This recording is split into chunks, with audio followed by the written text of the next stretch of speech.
Hi, welcome back to my channel. This is Patricia Stuart, and yesterday I took a little time to work on some tags, and these are tags that are held together with a loose leaf jump ring, and you could find these on Amazon. Now, normally I make tags for my jelly prints, a collection of tags that has prints on them.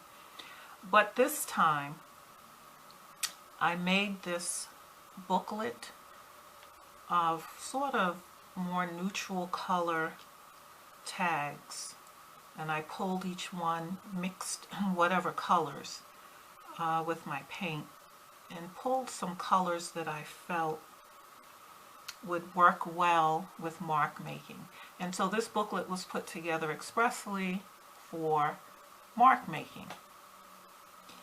And sometimes, you know, I could be on the street, I could look at a poster in a store, there's just something particular, and I get an idea of a nice mark that I could put on my gel prints or in my board books.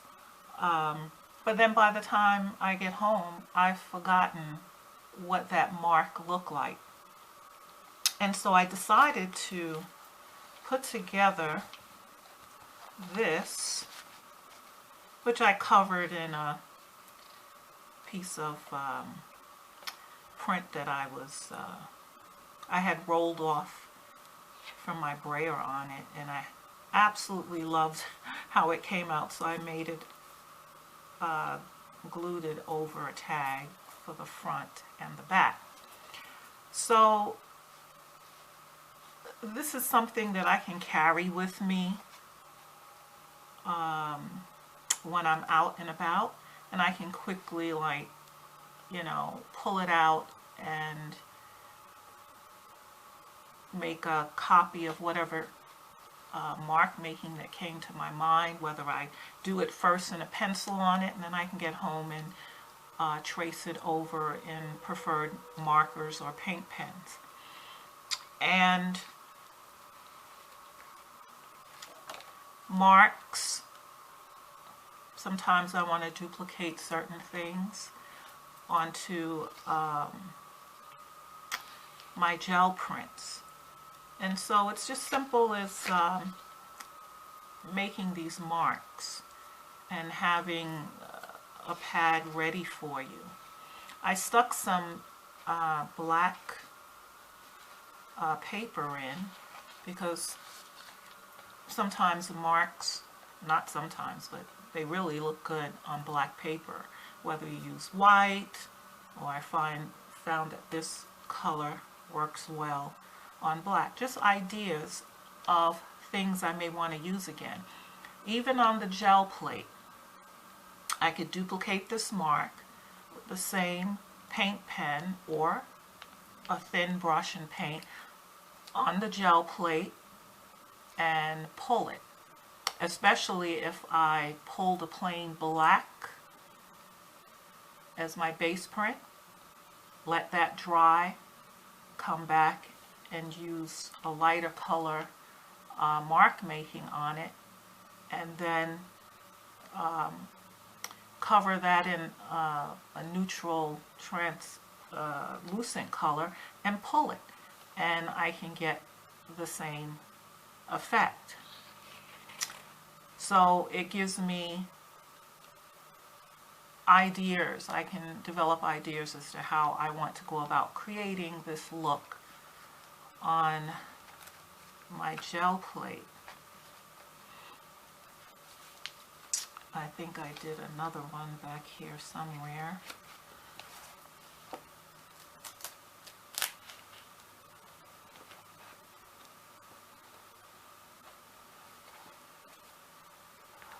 So I did the black.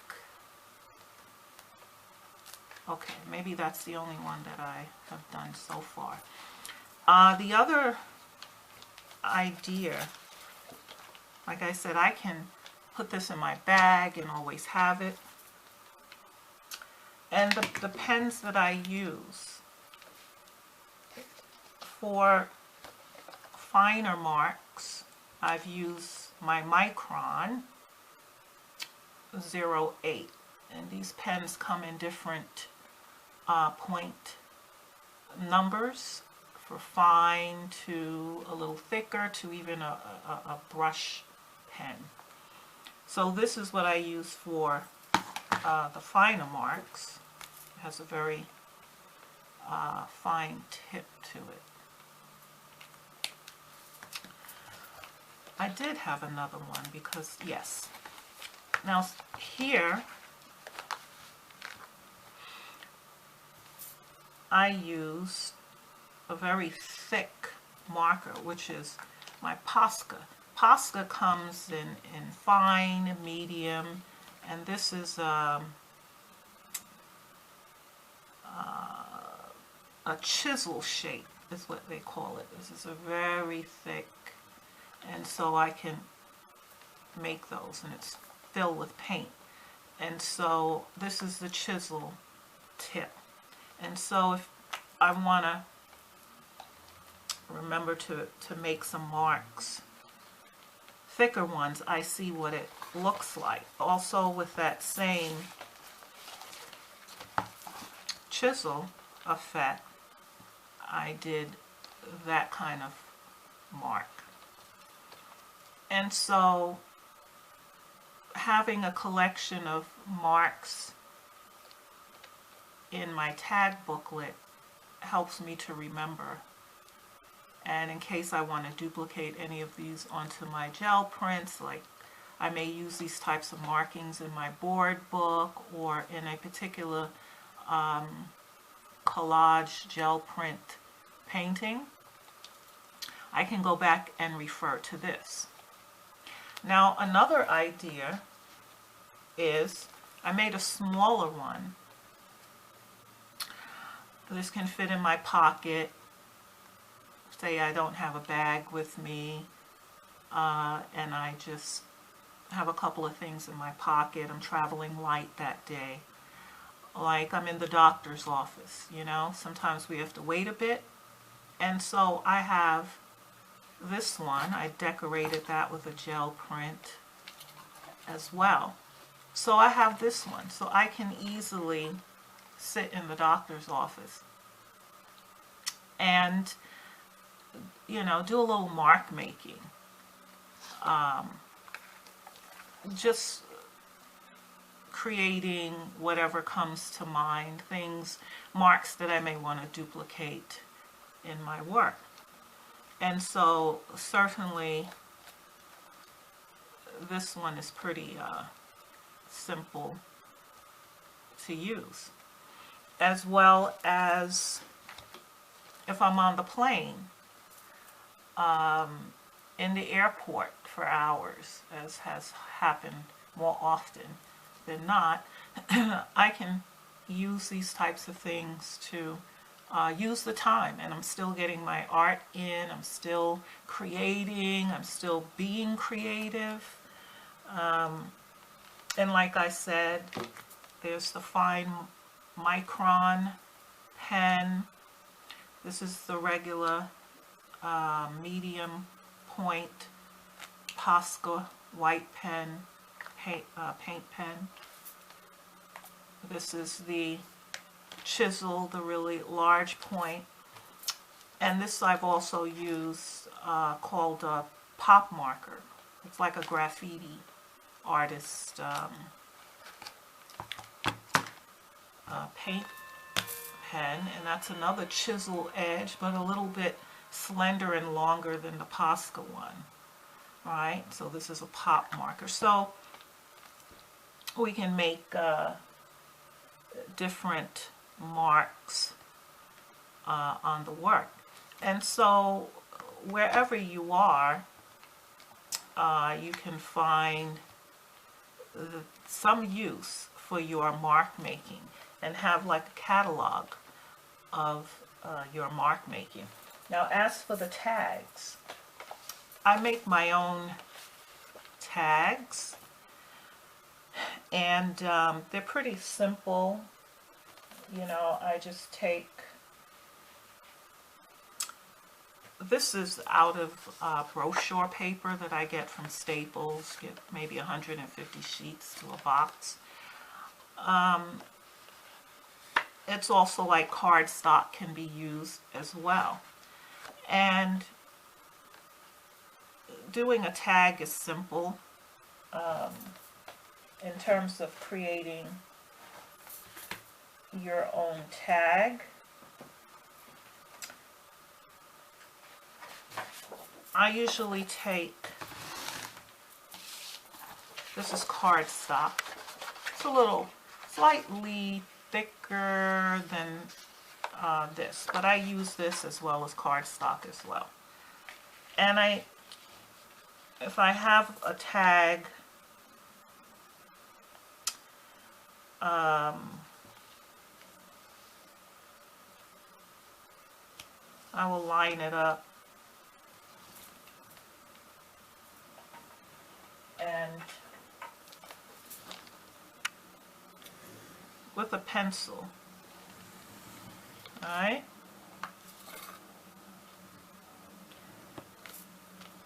And a tag actually is just a square, rectangular piece, and you can chop off the edges, find the center, and use a hole punch.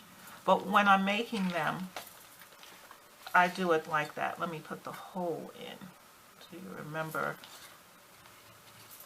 where the hole is. And then, you know, I do it again. All right? And I can get,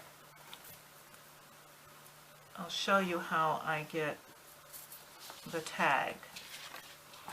When it comes to a shorter tag, that's why I have these folds in here, because I wanted to make a shorter one, and I did the same thing, but I just cut it shorter. So you can trace out your tag, and you can decide to make them shorter, and then the longer one here, you could slice off the edges on this side, put another hole punch there, right? So you can end up getting 4 tags out of these 2, depending on the size that you want them. And so that's how I'm able to make the tags. And you just do it over and over until you get the amount of tags that you want to use. The black paper, I had gotten a pad from Michael's. I actually bought 2 of these because sometimes black paper, mixed media paper. Mixed media means it can take glue and paste and a little bit of wet substance on it. And so this one, Mixed Media Black by Artist Loft. And this is 11 by 14 sheets. You get 20 sheets. It's perforated so you can rip them out easily. It's a little heavier than cardstock, but it's excellent. And so I'm using that. I have in one of my videos, I did a gel pull from a really large black mixed media sheet. But I don't always want to take my large ones and cut them down. I'd like to keep those for larger paintings. And so this 11 by 14 is great. I can cut it down to an 8 by 10 if I need, 9 by 12. And I can also cut them down as I use them for these tags. That's what I made the black tags out of. So it's at Michael's. It was $13.99 plus tax is what I got it for. And so you might want to start cataloging your mark making. You can also purchase the brochure paper from Staples, or you can just get cardstock paper from Michael's and make your tags. And I pulled gel prints in these neutral colors that I felt that my mark making would show up well. And so you just take on your gel plate, you mix some colors of your choice to pull your prints. You can have your white in there as well, but you can pull your prints with a few different colors, put some black in there, make a larger booklet or a smaller booklet, pocket one, and you will be able to duplicate your marks onto your gel prints if you are working on a piece, and it's just good to have, and it'll keep me from forgetting something that I saw earlier in the day. I'll be able to refer to my tag catalog. So there you have it. Thanks again for stopping by. Thank you to my new subscribers. I really appreciate you watching the videos. I definitely appreciate the comments. They're very helpful, very supportive. And thank you so much.